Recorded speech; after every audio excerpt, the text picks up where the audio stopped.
Salam, peace be upon you.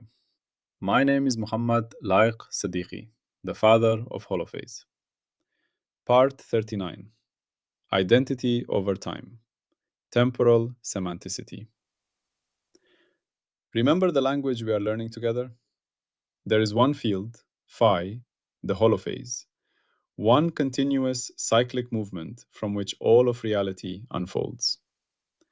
When phi begins to change, its first derivatives appear, and with them, three dimensions show themselves at once: time as omega, space as k, and motion as v, built from both.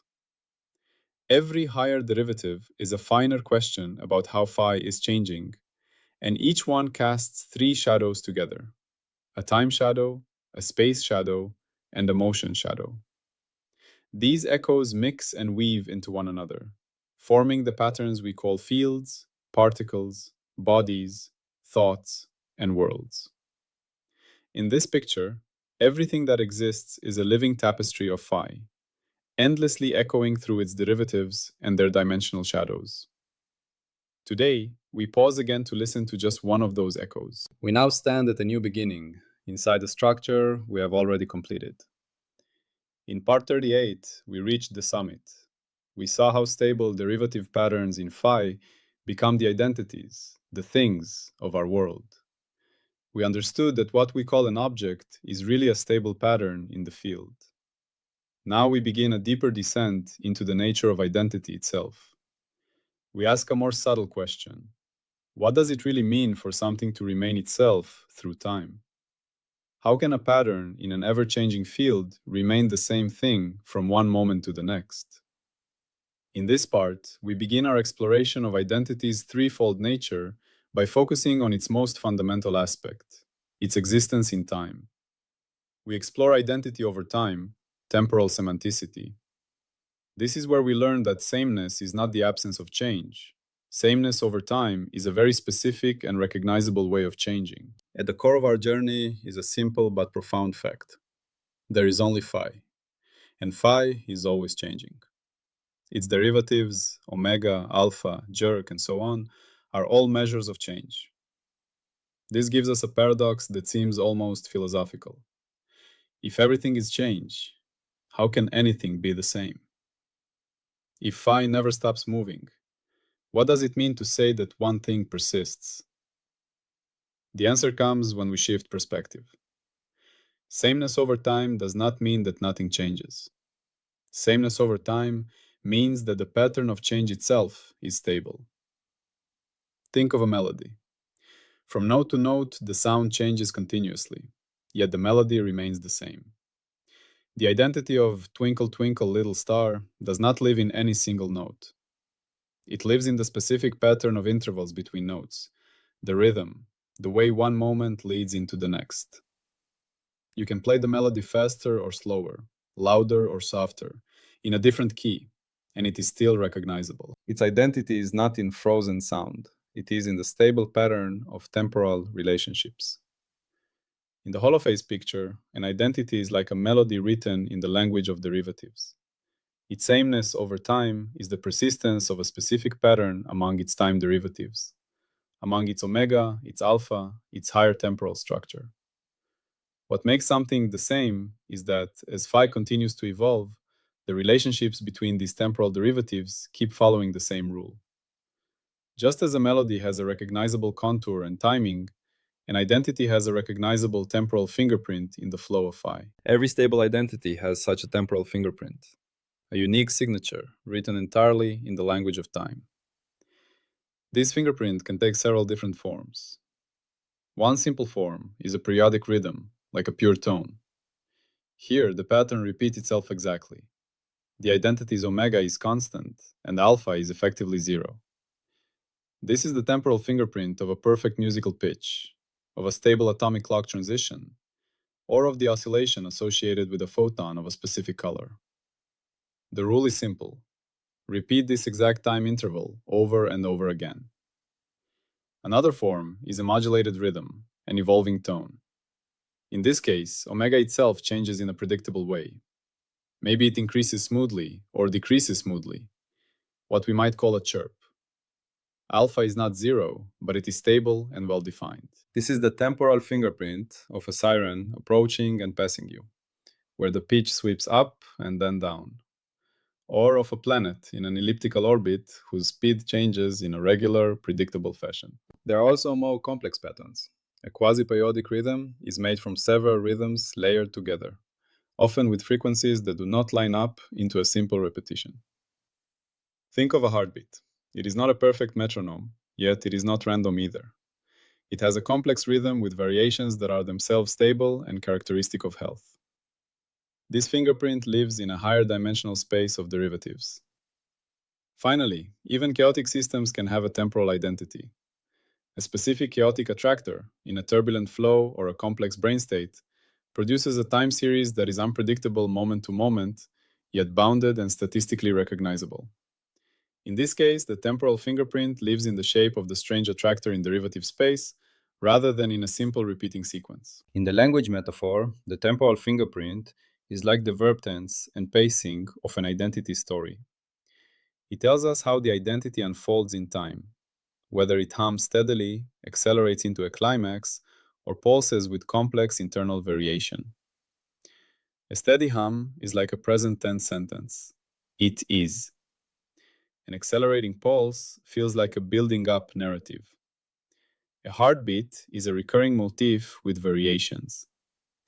Scientifically, to say that an entity has a temporal identity means that from its past time derivatives, we can predict its future derivatives according to a stable rule. Given how it has been changing, we can meaningfully say how it will continue to change. Let us ground this in concrete examples. Think first of a stable orbit, like the Earth orbiting the Sun. The identity of Earth's orbit is not simply that Earth is here now and somewhere else later. It is the fact that this change follows a very specific temporal pattern. The radius vector from the Sun to the Earth sweeps out equal areas in equal times, and the orbital period is about 1 year. These are precise relationships between time and motion derivatives. That repeating pattern of changing position and velocity is the temporal identity of Earth's orbit. If this pattern broke, if Earth began spiraling into the Sun or flying away, the identity Earth's stable orbit would no longer exist, even though Earth and the Sun might still individually exist. Consider a laser. The light from a highly stable laser has an extraordinary temporal identity. Its electromagnetic field oscillates with a nearly perfectly constant omega and a fixed phase relationship over long distances. Its time series is close to an ideal sine wave. That purity of oscillation, that clean, stable, almost unchanging pattern in time, is the heart of its identity as laser light. If the field lost coherence and became random thermalite, the temporal fingerprint would be destroyed, and with it, the identity of the beam as a laser. Look at a neuron. A healthy neuron does not just fire randomly. It has characteristic firing patterns, perhaps a regular spiking at 10 times per second when stimulated, or bursts of spikes separated by quiet periods. These patterns, the relationships between spike times, form part of the neuron's functional identity in a neural network. If its firing becomes wildly erratic or completely silent, the neuron's role and identity within the network change. At a larger level, your own body has a circadian rhythm, roughly a 24-hour cycle in temperature, hormone levels, sleepiness, and alertness. This rhythm is a core temporal part of your biological identity. When you travel across time zones and experience jet lag, you feel the discomfort of a temporary mismatch between your internal temporal fingerprint and the external day-night cycle. Identity over time is also robust to certain deformations of the time axis. This is crucial for recognizing the same pattern in different circumstances.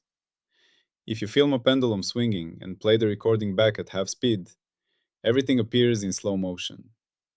The period of oscillation doubles. Omega is halved. The values of higher derivatives change accordingly. But the relationships between those derivatives remain the same. The underlying pattern, that of a simple harmonic oscillator, is still recognizable.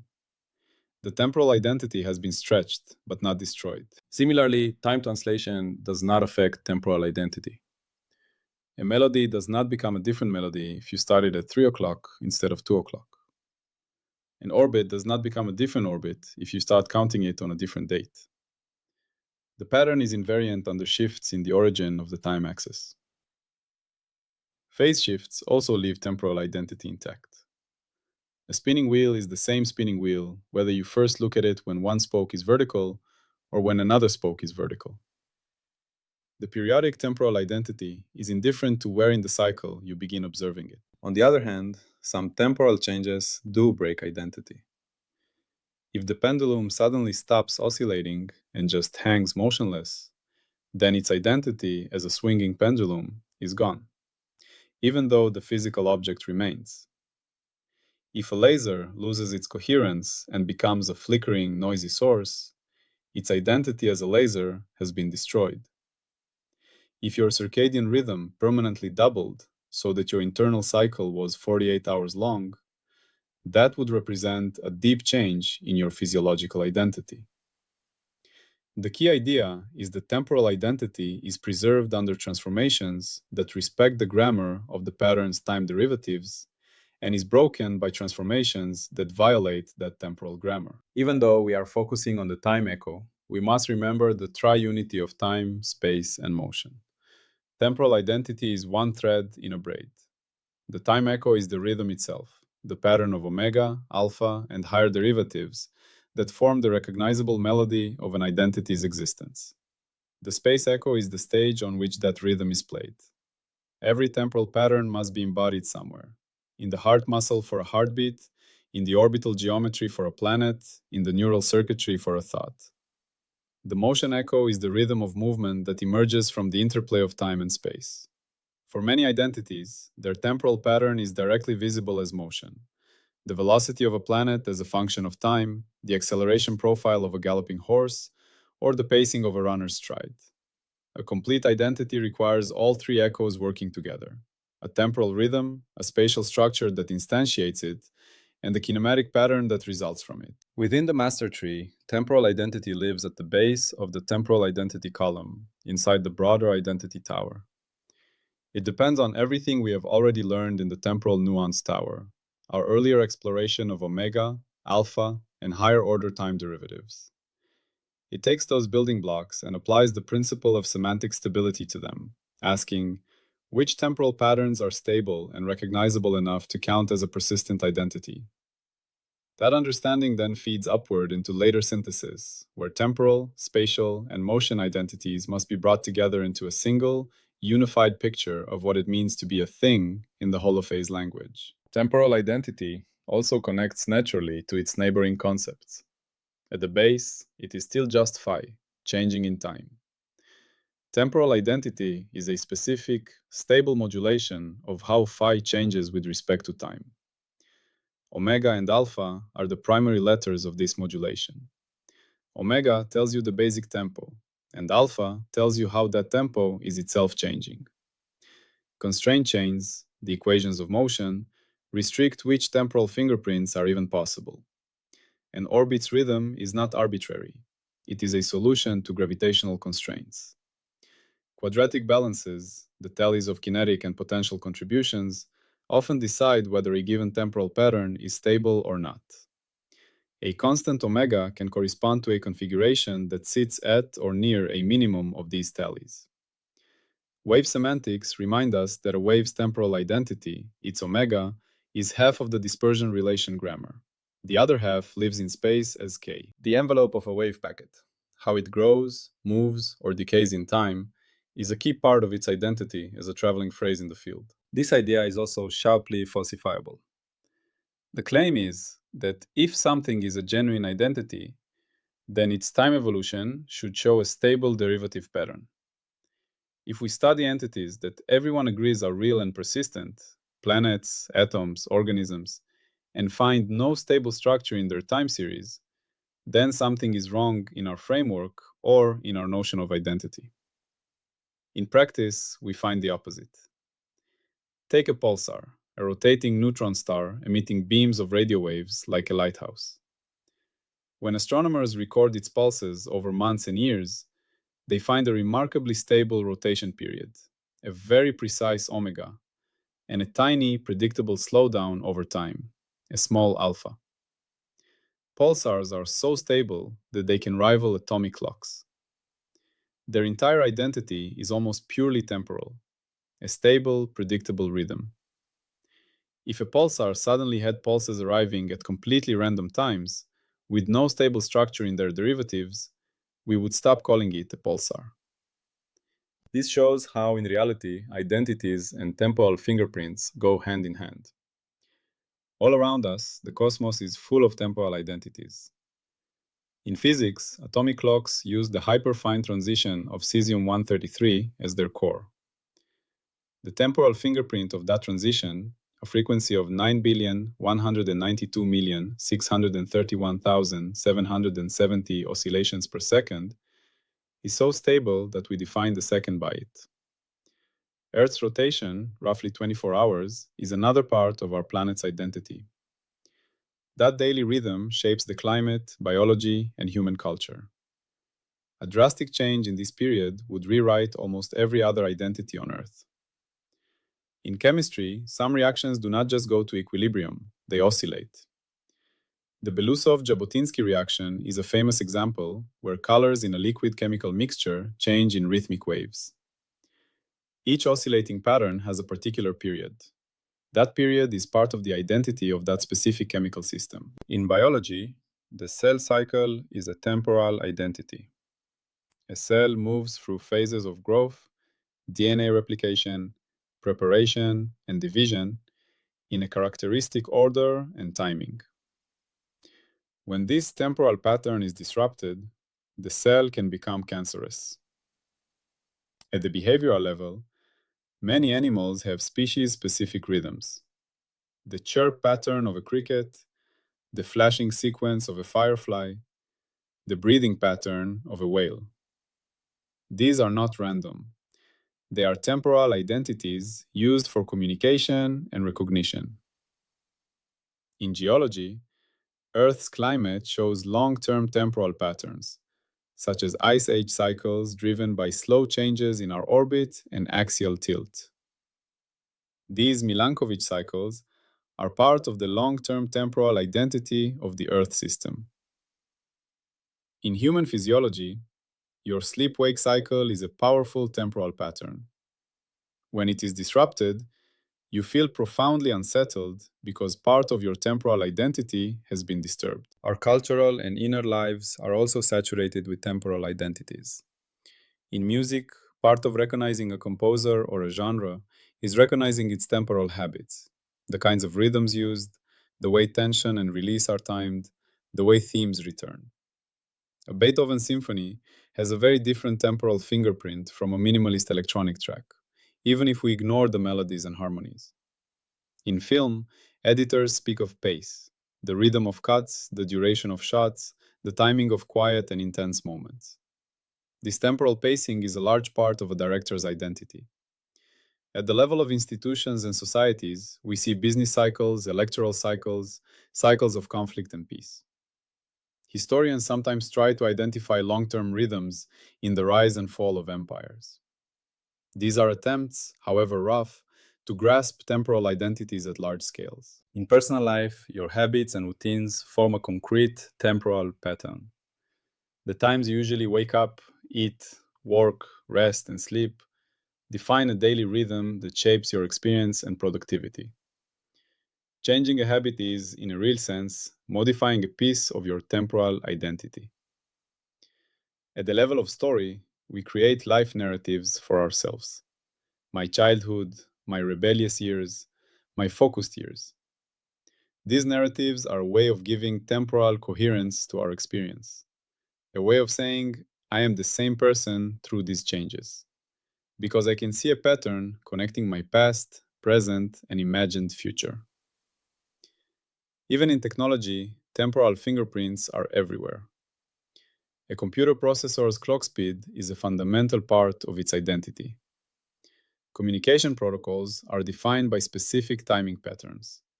How long to wait for a response, how often to resend, how to sequence messages. These patterns must be stable and recognizable for devices to talk to each other. You can train yourself to hear and feel temporal identity in the world. Listen to a car engine idling. There is a natural rhythm to the sound, a specific frequency and pattern of tiny fluctuations. When you press the accelerator, that rhythm changes. An experienced mechanic can hear whether the pattern is healthy or not. They are reading the temporal fingerprint of the engine. Watch the seasons, not just as a sequence of names, spring, summer, autumn, winter, but as a continuous unfolding of rhythms, the lengthening and shortening of days, the growth and decay of leaves, the arrival and departure of migrating animals. That pattern is the temporal identity of your local climate. You can also feel these patterns in yourself. Notice your breathing when you are calm, slow, steady, with a relatively regular period. Notice your breathing when you are anxious, faster, shallower, more irregular. Here you can feel how different internal states come with different temporal fingerprints. Practices like slow, deliberate breathing and meditation are attempts to bring your internal temporal identity back into a stable, healthy pattern. A very simple and powerful exercise is to play with a pendulum. Hang a weight from a string and let it swing. Watch how it repeats the same motion over and over, with a fairly constant period. Listen to the rhythm of the swing, perhaps by imagining a soft whoosh at each pass. You are hearing its temporal identity. Now gently disturb it at the wrong time, giving it a push that is out of sync. You will see the rhythm become irregular for a moment, then settle back into its natural pattern. In this small experiment, you are witnessing temporal identity and its stability directly. The pendulum is not just an object, it is a rhythm. As always, we return to phi. Phi is always changing, and yet, in that constant change, certain stable temporal shapes emerge. A temporal identity is one of those shapes, a persistent pattern in the way phi moves through time. It is like a vortex in a river, made entirely of flowing water, yet holding its form for a while. The Holophase language provides the grammar to describe such vortices. Their persistence is what we call identity over time. With this understanding of identity's temporal thread, we are ready to look at the other two threads: how identity holds a shape in space and how it maintains coherence in motion. Those will be our next steps. As we close this part, let a simple intuition settle. The universe is a story told in rhythms. Every identity is a subplot with its own tempo. Galaxies rotate on timescales of hundreds of millions of years. Atoms oscillate on timescales too fast for us to imagine. Hearts beat, lungs breathe, thoughts arise and fade, each according to its own temporal fingerprint. You are a gathering of countless such rhythms, synchronized into the coherent tempo of a conscious life. Your sense of being the same person across days and years is your mind's experience of its own stable temporal patterns, the melody of your memories, perceptions, and choices. To understand temporal identity is to understand that to be is to have a rhythm. To persist is to keep that rhythm in a recognizable way. To change is to modulate that rhythm without losing the core of the pattern that makes you, you. When you listen to the world and when you listen to yourself, you are hearing the universe introducing its characters through time. Salam, and peace be upon you.